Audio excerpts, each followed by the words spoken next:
Olivier. You are on Intruders TV, and I'm with Bruce Watkins from Pulselink.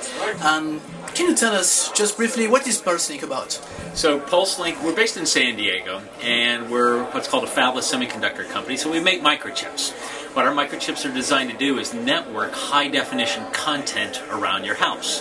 What I normally like to say in terms of describing what the technology will do for consumers, you know, when I'm talking to my friends that aren't in technology, I say, well, let me describe two use cases that we all have in our house, no matter where we are in the world. So we all have in our living room, you've got a television, right? And you tend to have a set-top box, whether from cable or satellite or an IPTV provider, fiber to the home, something like that.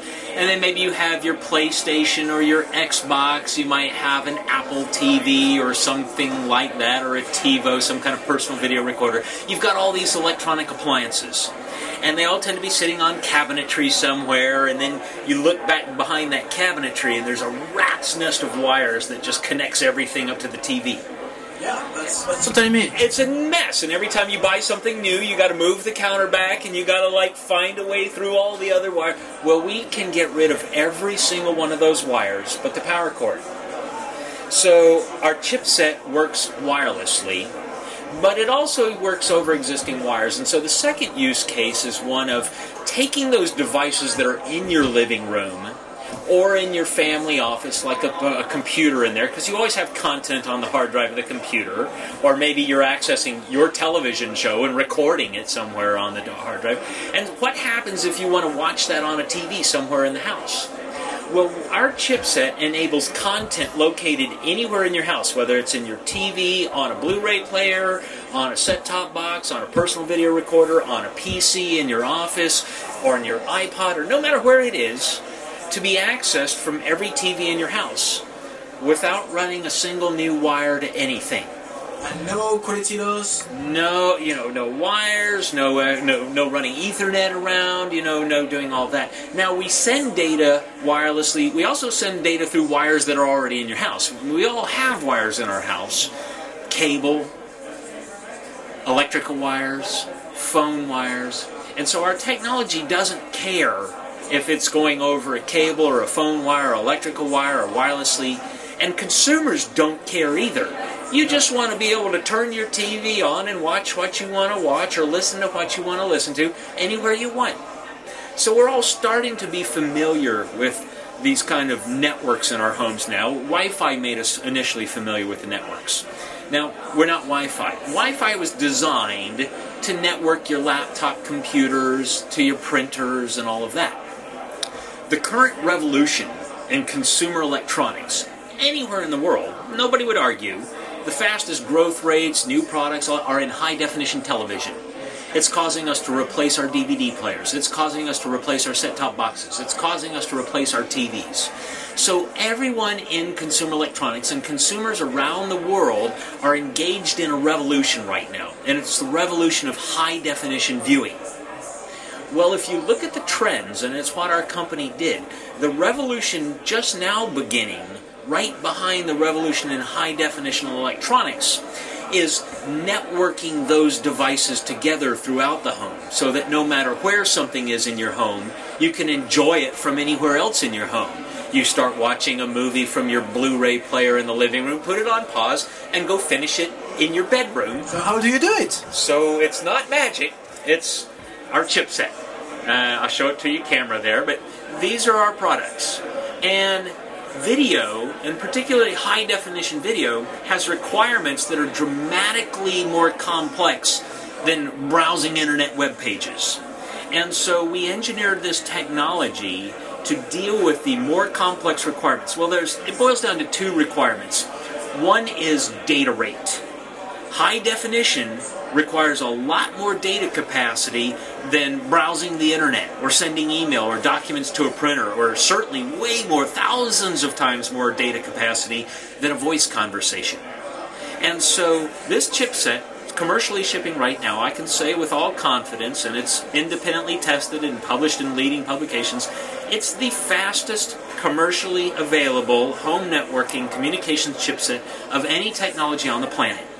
So, where as a consumer, where can I find it? In a set-top box, or in a... In the long term, yes. Our first customers are just being announced. We just completed the development of this at the very end of the fourth quarter of 2007. So we just started shipping. And the first products that consumers will be able to buy by this holiday season are, for example, wireless high-definition televisions, where we got rid of all the HDMI and component video cables and all that kind of stuff that have to go to your TV, between, say, your set-top box and your Blu-ray player and all of that. So we're working with companies like Westinghouse Digital. One of the other things that consumers will start being able to buy is dongles. And so what we mean by dongles, remember when Wi-Fi and Bluetooth first started launching in 2002 and 2003? We didn't have Wi-Fi. It wasn't in all of our laptop computers and in all of our printers and all of that back then. So we had to buy little cards that we put into our computers, and we had to buy base stations, and we call those dongles. And so companies are starting to build dongles with our technology right now so that you can attach it to the TVs and DVD players and set-top boxes that you already have. And then concurrent with that, we're starting to work with manufacturers to integrate the chips inside the products that we'll buy in the future. That sounds great. So what are you doing here at the California Tech Showcase? What are you expecting from being here? What's your purpose? Well, sure. I mean, basically, it's this. The way our technology works, we came to Europe a couple of years ago and several other places, and we said, hey, here's what we're going to do. And the technology we use, it's so different. The physics are so different that a lot of people didn't believe we'd be able to do it. So we took away the attitude at the time, back in 2004, well, let's go finish development of this, prove it works to do what we say we're going to do, and then come back. Now, obviously, we're in North America, so we're working with companies in North America.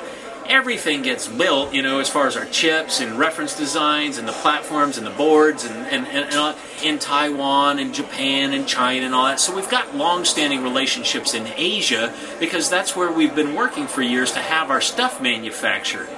But we haven't been in Europe. And so, like I say, at the end of last year, the beginning of this year, we finally completed the product. And just as we started to think about how are we going to reintroduce our technology to the European marketplace, we got invited to participate in this conference. And so we're using this conference, you know, we're a very strong company financially. I'm not here raising money as, you know, many of the companies are. Looking for new markets to conquer? Looking for new markets to introduce our technology into, you know, and that comes in, one, designing it into products, two, having cable and satellite and IPTV service providers understand how our technology can increase their revenues and decrease their capital expenditures, because that's what we do for them, and how we can help them tap into the high-definition television revolution. But people need to be familiar, so we're looking for representatives to represent us, and also the world doesn't want to buy chips from only one company like Pulselink. We have to enable other companies to manufacture the chips as well. And so we're looking for companies that might want to manufacture these chips, license our intellectual property within the standards where we've contributed our technology to go out and make the chips and sell them themselves. We're trying to introduce this technology like Wi-Fi or like Bluetooth. And in Wi-Fi and Bluetooth, no one company makes all the chips.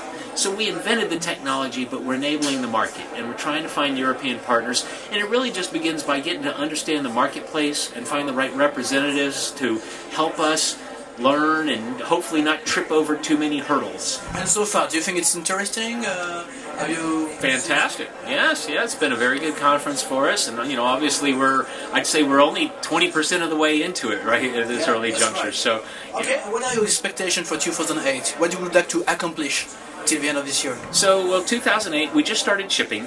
So we're just, you know, getting to revenues. Our revenues are growing. They'll go quarter over quarter. Hopefully by the end of 2008, you know, we already can announce TVs we're going into and dongles that we're going into, but we'll expand the number of companies that we're doing business with, and then sign on a few service providers to deploy and request our technology in the service, in the set-top boxes that they use for their networks. Bruce, thank you very much for all those details about your technology, and hopefully we will see soon a Pulselink logo in all our TVs. Thank you very much. Have a good day. Thank you. Appreciate it.